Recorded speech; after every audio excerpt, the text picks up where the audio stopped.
Mesdames, Messieurs, bonjour. En tant que professionnels, nous sommes de plus en plus confrontés à la prise de parole en public. Et bien souvent, l'exercice nous effraie, nous terrorise même d'ailleurs, quand bien même nous connaissions le sujet au bout de nos doigts. Georges Clemenceau a dit « Il n'y a qu'une seule façon d'échouer, c'est d'abandonner avant d'avoir réussi. » Et j'espère que vous, qui avez des difficultés dans ce domaine, bien sûr, je veux parler de la prise de la parole en public, n'avez pas encore abandonné parce que la solution s'offre à vous désormais sur ETélé. L'émission, c'est l'oral et vous êtes bien sur un nouveau numéro. Aujourd'hui, nous parlons de la confiance en soi, vous le savez. Pour oser prendre la parole en public, il faut avoir confiance en soi. Et la question, le sujet a été discuté avec un Toastmaster, il s'appelle Hugues Lokossa. Nous étions avec lui à son bureau, nous en avons discuté de long en large. Je vous propose de suivre cette discussion et on revient pour conclure, pour retenir les différents points primordiaux sur lesquels il faut toujours miser.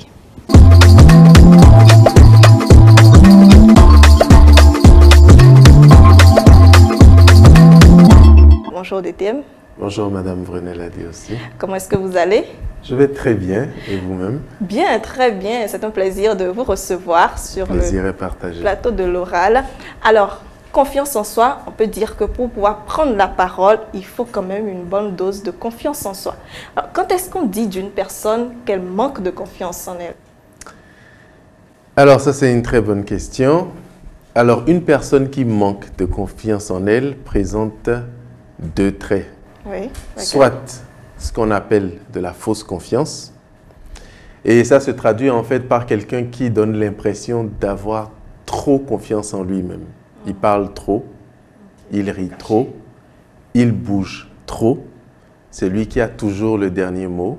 Souvent ça cache un manque de confiance en soi.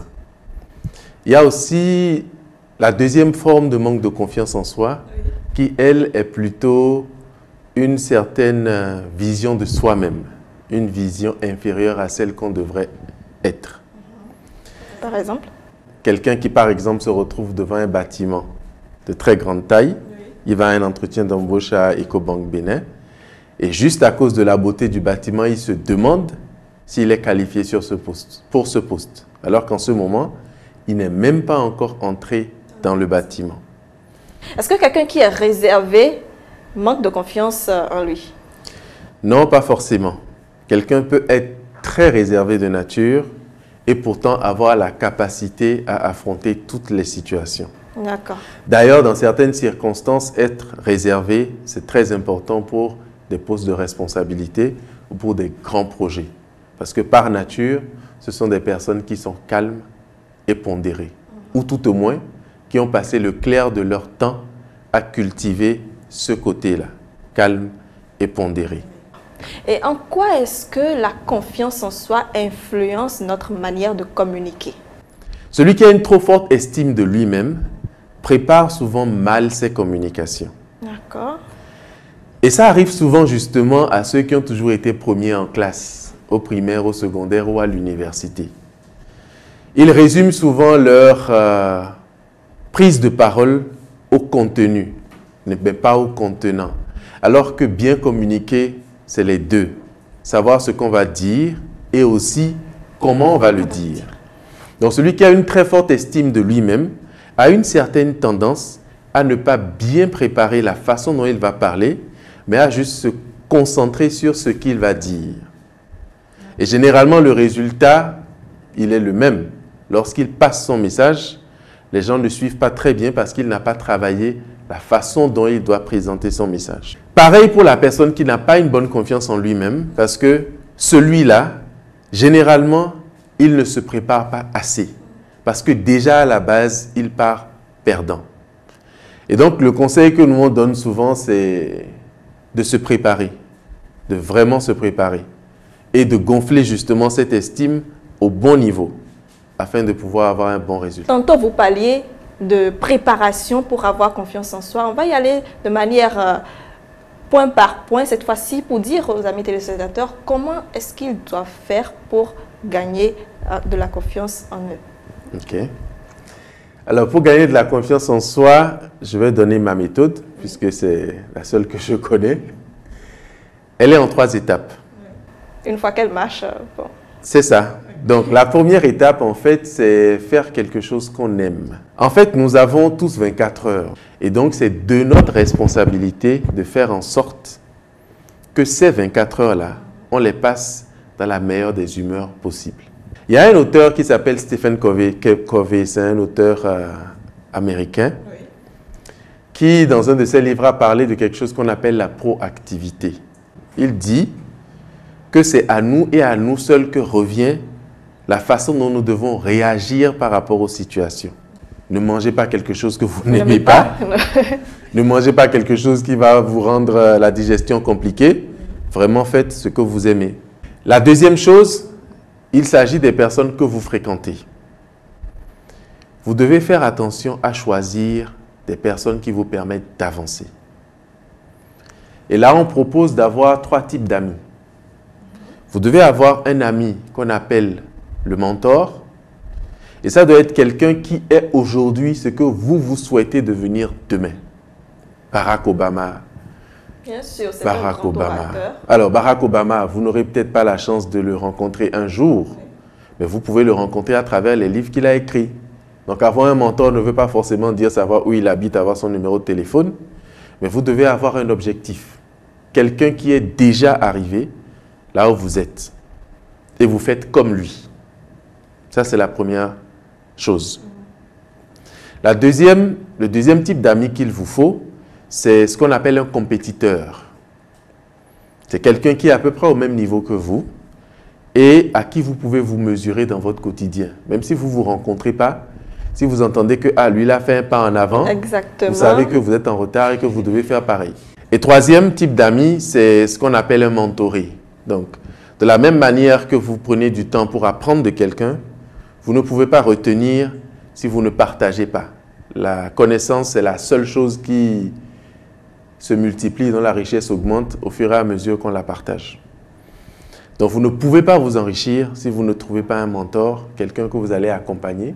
Ça peut être un stagiaire, ça peut être un ami, ça peut être un jeune du quartier, mais vous devez avoir dans votre quotidien quelqu'un que vous aidez à avancer. Donc, si vous avez ces 3 types d'amis-là, vous êtes sûr que quel que soit votre quotidien, quel que soit tout ce qui va entrer que vous ne maîtrisez pas et tout ce qui va en sortir, vous allez progresser. Ça, c'est très important, progresser. C'est tout l'objectif, en fait, d'avoir ce type d'amis-là, progresser. La troisième, c'est les objectifs. Et à ce niveau-là, il faut faire très attention. Il faut avoir des objectifs vraiment réalistes. Et ensuite, il faut les mettre dans le temps. Donc, quand vous les mettez dans le temps, au fur et à mesure que vous avancez, vous pouvez pousser le bouchon un peu plus loin et évoluer tout doucement. Donc, voilà pour moi les 3 choses qui permettent de nourrir quotidiennement la confiance en soi. Alors, est-ce que lorsqu'on gagne la confiance en soi, on peut dire que c'est définitivement acquis? Non. Malheureusement, non. La confiance en soi, ça fonctionne un peu comme apprendre à conduire le vélo. C'est un peu la même chose. C'est-à-dire que vous avez appris à conduire le vélo. Si vous avez appris à conduire le vélo, c'est que vous êtes tombé. Plusieurs fois même. Voilà. Que vous vous êtes relevé, vous avez repris. Après, vous maîtrisez le vélo. Maîtriser le vélo veut dire quoi? Si je dépose le vélo tout de suite et je le reprends, je peux m'en sortir. Si vous déposez le vélo tout de suite et que vous le reprenez 5 ans après, vous pouvez vous en sortir, mais vous allez tituber un peu au début. C'est ça la confiance en soi. C'est-à-dire que c'est quelque chose que vous devez cultiver quotidiennement. Et pour cultiver ça quotidiennement, il faut lui donner des défis. Quand vous avez fini un premier défi, vous vous en proposez un deuxième. Il y a un truc, une expression que j'aime bien, qui est malheureusement anglophone, qui s'appelle elevator pitch.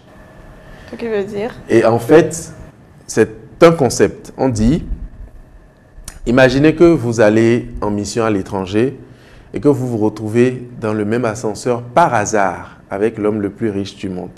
On va dire Bill Gates. L'ascenseur va faire peut-être 2-3 minutes, le temps de descendre et que tout le monde sorte. Donc vous avez 2-3 minutes pour dire quelque chose à Bill Gates qui va le convaincre suffisamment pour qu'il vous accompagne dans un projet si vous en avez un. Ce discours que vous allez faire, c'est ça qu'on appelle elevator pitch. Et on dit que tout manager doit avoir son elevator pitch prêt dans la poche à tout moment. Pour cette occasion, toujours être prêt. Parce qu'on ne sait jamais. Et donc ça, c'est un défi de plus, par exemple, que vous pouvez vous donner. Et c'est un discours qu'on change tout le temps. J'ai le mien et j'espère que vous aurez le vôtre bientôt. Je vais préparer le mien, c'est une promesse. Voilà. Alors donc, merci beaucoup DTM Hugues Lokossa pour tous ces conseils.